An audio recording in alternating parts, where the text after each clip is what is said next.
2026년 대전환기, 내 돈은 정말 안전할까? 안녕, 달러의 시선이야. 혹시 지금 이 영상 보면서 불안하지? 요즘 뉴스만 켜면 달러 폭락, 금리 인하, 경기 침체 이런 단어들이 쏟아져 나오잖아. 사람들 보면 질문들을 해. 제 예금 5천만 원 있는데 어떻게 하죠? 미국 주식 다 팔아야 하나요? 이제 은퇴 앞둔 60대인데 정말 걱정돼요. 이런 질문들. 특히 작년에 주식 시작한 분들, 계좌가 마이너스 찍혀 있으면 정말 잠이 안 올 거야. 나도 알아. 2008년 금융위기 때, 2020년 코로나 때 다 겪어봤거든. 근데 말이야, 그때마다 똑같은 패턴이 있었어. 다들 공포에 떨 때가 바로 기회였다는 거. 2008년에 팔았던 사람들, 2020년에 손절했던 사람들, 지금 얼마나 후회하는지 알아? 오늘 이 영상 하나면 그 고민 다 해결해줄게. 20분만 집중해서 끝까지 들어봐. 10년 뒤 그때 달러의 시선 영상 봐서 정말 다행이야. 이렇게 말하게 될 거야. 자, 시작하기 전에 질문 하나 던질게. 여러분은 지금 불안한가요? 아니면 기회라고 생각하나요? 댓글로 남겨줘. 내가 다 읽어볼게. 자, 화면 한번 봐봐. 요즘 달러 인덱스가 95에서 97 사이를 왔다 갔다 하지? 작년 11월에는 108까지 갔었거든. 그때랑 비교하면 약 10% 정도 떨어진 거야. 뉴스에서는 난리야. 달러 붕괴다, 미국 시대 끝났다, 이런 소리 하는데 진짜 그럴까? 근데 여기서 중요한 건 달러가 떨어진다고 미국 경제가 망하는 게 아니라는 거야. 실제로 역사를 한번 봐보자. 2002년부터 2008년까지 달러 인덱스가 120에서 70까지 떨어졌어. 거의 반토막 난 거지. 근데 그때 S&P 500은 오히려 60% 올랐어. 말이 돼? 2014년부터 2020년까지도 봐봐. 달러가 강세였을 때도 있었고 약세였을 때도 있었는데 애플이나 마이크로소프트 같은 우량주는 꾸준히 올랐어. 왜 그럴까? 쉽게 비유해볼게.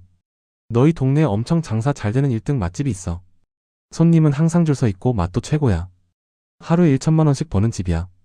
그런데 그 동네에서 쓰는 지역 상품권 가치가 조금 떨어졌다고 해보자. 예전에는 1만 원 상품권이 딱 1만 원어치였는데 이제 9천 원어치밖에 안 된다는 거야. 그렇다고 그 맛집 지분을 팔아치울 거야? 절대 아니지.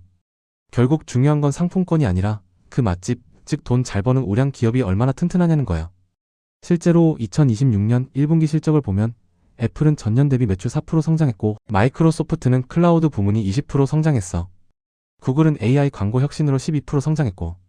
더 재미있는 건 뭐냐면 달러가 약해지면 오히려 미국 기업들한테 유리한 점도 있어. 수출 기업들 있잖아. 애플이 아이폰 팔 때 달러가 약하면 다른 나라 사람들이 더 싸게 살 수 있으니까 판매량이 늘어나는 거야.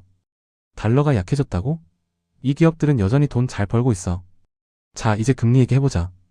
연준에서 올해 금리를 3.5%까지 내릴 거라고 했지? 지금 4.5% 정도니까 1%포인트 더 내려간다는 거야. 많은 분들이 걱정해. 아, 그럼 은행 이자 줄어드는 거 아니에요? 맞아, 당연히 줄어. 지금 정기예금 금리가 4% 정도 주는데 내년쯤이면 2.5%에서 3% 될 거야. 내가 아는 어떤 분은 5억을 예금에 넣어놨대. 지금 1년에 이자가 2천만 원 나오는데 금리 떨어지면 1,500만 원으로 줄어드는 거야. 500만 원 손해지. 당연히 불안하지. 근데 여기서 생각을 바꿔야 해. 금리가 내려간다는 건 기업들한테는 축복이거든.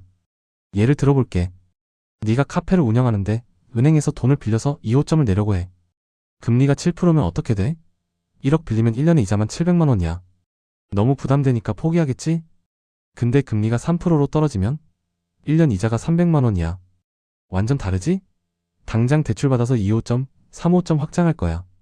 기업들도 마찬가지야. 메타는 데이터 센터 확장에 300억 달러 투자 발표했고 아마존은 물류 자동화 시설에 200억 달러 투자한대.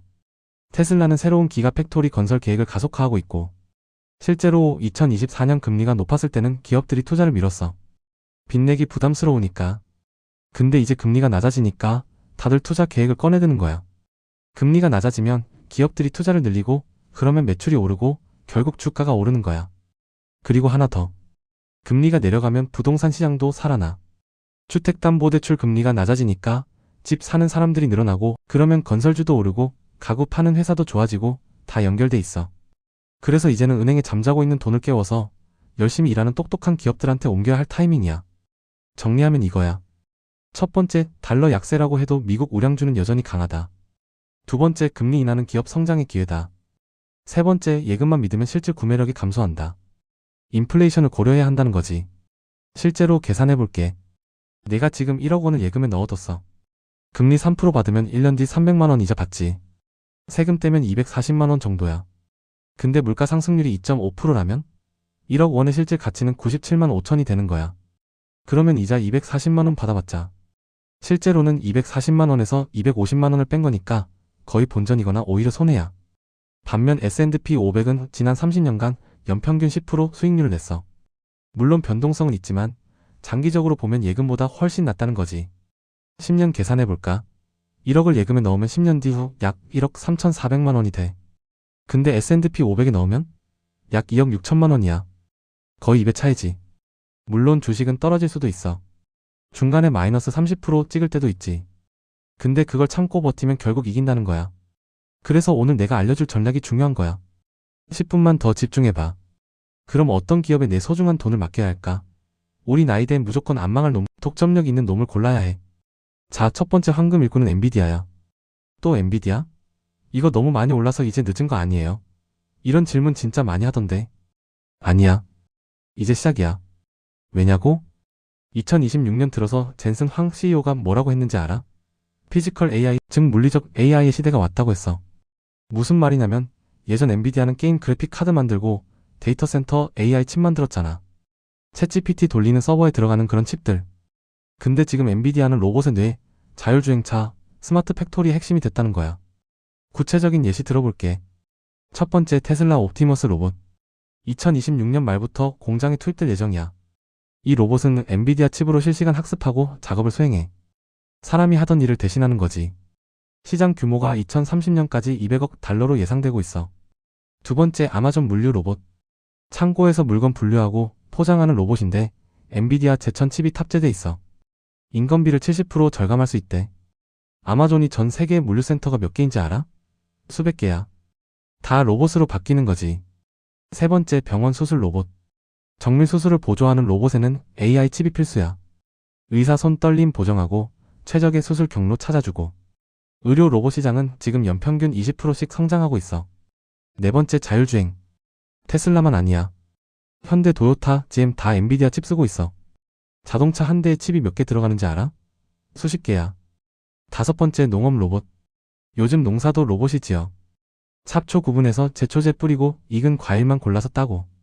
엔비디아 칩이 눈 역할을 하는 거야. 상상해봐. 앞으로 10년 뒤에는 우리 집 청소하는 로봇, 설거지 도와주는 로봇, 할아버지 간병해주는 로봇 다 엔비디아 칩이 들어가 있을 거야. 이건 그냥 주식이 오르는 수준이 아니라 세상이 바뀌는 혁명이야. 실적도 봐봐. 2024년 매출이 790억 달러였는데 2025년 예상 매출은 1200억 달러야. 50% 성장한 거지. 2026년 1분기만 봐도 전년 대비 82% 성장했어. 영업이익률도 미쳤어. 60%가 넘어. 100억 매출 올리면 60억이 남는다는 거야. 이런 회사가 어디 있어? 물론 변동성은 있어. 주가가 올랐다 내렸다 하겠지. 실제로 2024년에도 한 달 만에 30% 빠진 적 있어. 근데 장기적으로 보면 이 회사 없이는 AI 시대가 안 돌아가. 두 번째 황금 일꾼은 팔란티어야. 팔란티어? 그게 뭐 하는 회사예요? 이렇게 물어보는 사람 많을 거야. 쉽게 말해서 세상에서 제일 똑똑한 비서라고 보면 돼. 방대한 데이터를 분석해서 정부나 대기업이 최선의 결정을 내릴 수 있게 도와줘. 구체적인 사례 보여줄게. 첫 번째 미국 국방부. 전쟁터에서 실시간으로 데이터를 분석해서 적군 동향을 예측하고 보급품을 최적화해. 어디에 병력을 배치하고 언제 공격할지 다 계산해주는 거야.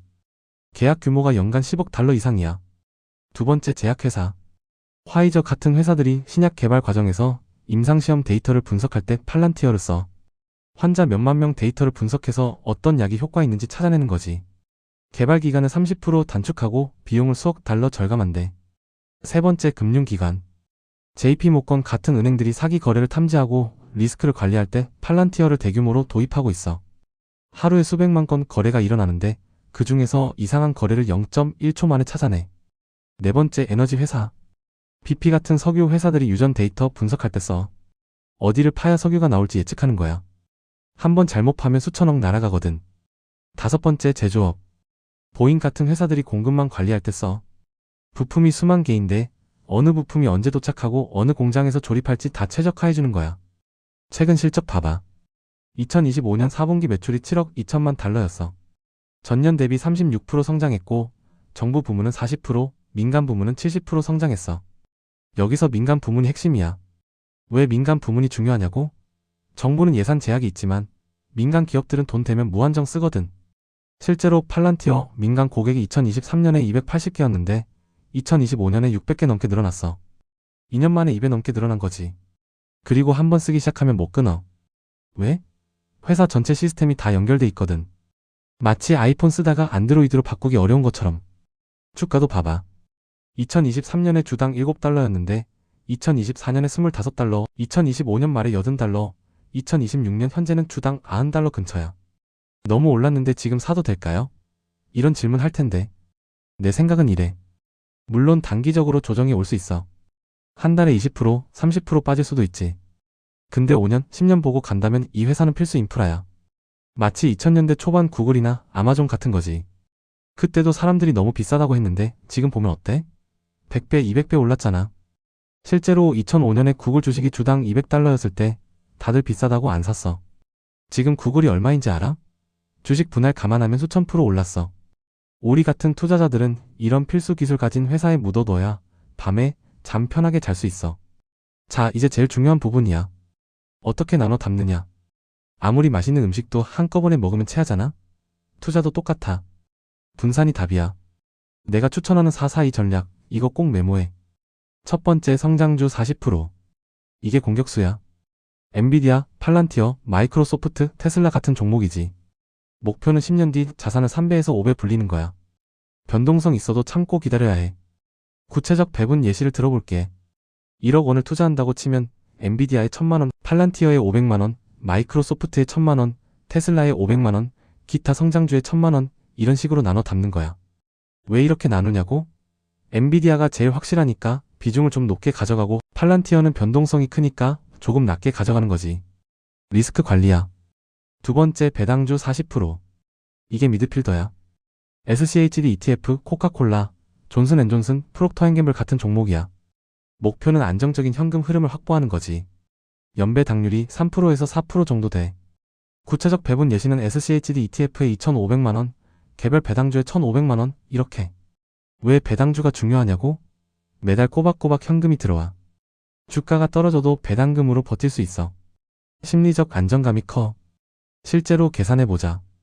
4천만원을 배당주에 넣고 배당률 3.5%면 연간 140만원 배당금이 나와. 월로 따지면 약 12만원이야. 커피값, 손주 용도는 이걸로 해결되는 거지. 투자가 즐거워지는 거야. 그리고 배당주는 또 다른 장점이 있어. 경기가 안 좋아도 배당을 꾸준히 줘. 코카콜라는 60년 넘게 배당을 매년 늘렸어. 존슨앤존슨도 마찬가지고. 이런 회사들은 배당 자체가 브랜드야. 세 번째 안전자산 20%. 이게 골키퍼야. 미국 장기국채 ETF, TLT 같은 거나 단기국채를 담는 거야. 목표는 계좌를 방어하고 변동성을 완화하는 거지. 금리가 내려가면 채권 가격이 올라가니까 일석이조야. 구체적 배분 예시는 TLT ETF에 1,500만원, 단기 국채나 현금성 자산에 500만원, 이렇게. 왜 20%나 안전자산에 넣냐고? 주식시장이 폭락할 때 이게 방패막이 되죠. 2022년 주식시장 폭락했을 때 채권은 오히려 올랐어. 이게 바로 분산의 힘이야. 자, 배분했다고 끝이 아니야. 1년에 한 번씩 리밸런싱 해줘야 해. 예를 들어볼게. 1년 뒤 엔비디아가 엄청 올라서 성장주 비중이 60%가 됐어. 그럼 일부 팔아서 배당주나 채권 쪽으로 옮기는 거야. 반대로 주가가 많이 떨어졌으면 싸게 더 사는 기회지. 이게 바로 싸게 사서 비싸게 파는 자동 시스템이야. 실제 사례 하나 보여줄게. 2023년 초에 내 지인이 엔비디아 1천만 원어치 샀어. 1년 뒤 3천만 원이 됐지. 그럼 1천만 원어치 팔아서 배당주 쪽으로 옮기는 거야. 그랬더니 2024년 조정 왔을 때도 계좌가 안정적이었어. 꼭 기억할 것들 몇 가지만 짚고 넘어갈게. 첫 번째, 한 번에 다 넣지 마. 3개월에서 6개월에 걸쳐 분할 매수해. 시장 타이밍 맞추려고 하지 마. 예를 들어 1억 있으면 이번 달에 3천만 원, 다음 달에 3천만 원, 이렇게 나눠서 사는 거야. 주가 떨어지면 더 싸게 사는 거고, 올라가면 이미 산 거 수익 나는 거고. 두 번째, 공포에 팔지 마. 2022년 주식 폭락 때 다들 팔았지? 그때 버틴 사람들이 2024년에 웃었어. 내가 아는 어떤 분은 2022년에 계좌가 마이너스 30% 찍혔는데도 안 팔았어. 2024년에 플러스 50% 됐어. 참는 게 답이야. 세 번째, 배당금은 재투자해. 복리의 마법을 믿어봐. 20년 뒤 차이가 엄청나. 계산해볼게. 1억을 배당주에 넣고 배당금 받아서 쓰면 20년 뒤 약 2억이 돼. 근데 배당금 재투자하면 3억 5천이 돼. 거의 2배 차이야. 네 번째, 절대 빚내서 투자는 금지야. 여유 자금으로만 해. 흡할 때 뺐을 비상금은 따로 준비해둬. 내가 아는 어떤 분은 대출받아서 주식 샀다가 2022년 폭락 때 강제 청산당했어. 인생 망가진 거야. 절대 빚내서 하지 마. 자, 15분 넘게 정말 중요한 얘기 다 했어. 정리하면 이거야. 달러 약세? 걱정하지 마. 우량주는 계속 간다. 금리 인하? 이건 기업 성장의 기회야. 엔비디아 더하기 팔란티어는 10년 뒤 황금 일꾼이야. 442 전략으로 분산 투자해. 투자는 결국 엉덩이 싸움이야. 세상 소리 너무 일일비하지 마. 오늘 달러의 시선이랑 같이 공부한 이 원칙만 지키면 우리 노후는 걱정 없을 거야. 마지막으로 질문 하나 더 던질게. 오늘 당장 실천할 수 있는 거 하나만 고르라면? 첫 번째, 증권 계좌 개설하기. 두 번째, 내 자산 배분표 작성하기. 세 번째, 엔비디아 또는 SCHD 한 주라도 사보기. 댓글로 알려줘. 내가 응원할게. 오늘 이야기가 도움됐다면 구독이랑 좋아요 꼭 눌러줘. 알림 설정까지 해두면 다음 영상 놓치지 않을 거야.